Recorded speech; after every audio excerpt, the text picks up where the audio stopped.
Alors, il y a un clash depuis hier sur les réseaux sociaux entre Patrick Mouratoglou et Joe-Wilfried Tsonga.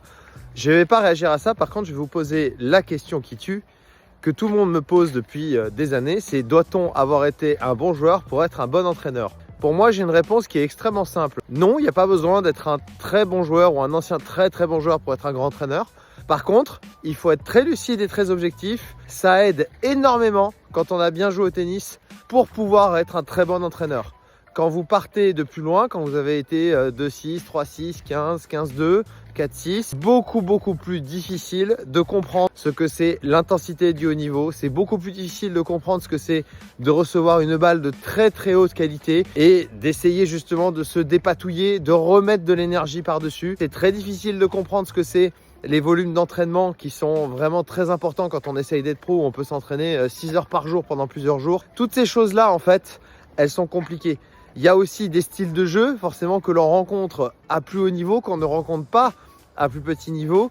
Et quand vous les avez ressentis et que vous avez essayé de trouver des solutions, voire vous avez trouvé des solutions, ça vous donne des infos clés.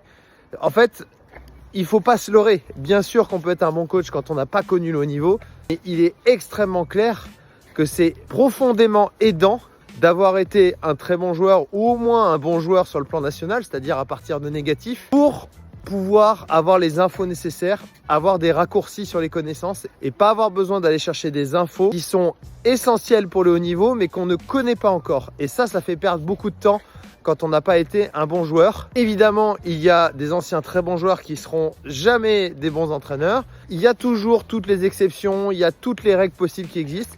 Mais globalement, quand vous avez été un très bon joueur, ça aide pour pouvoir coacher du haut niveau et ça aide pour pouvoir le comprendre. Et ça, c'est inéluctable. Et clairement pour moi, on ne peut absolument pas faire sans. C'est pas pour rien que par exemple Yannick Sinner est coaché depuis très longtemps par Simone Vagnozzi, qui a été 150-140e mondial, et que la plupart des entraîneurs au plus haut niveau ont très souvent été entre 50e et 400-500.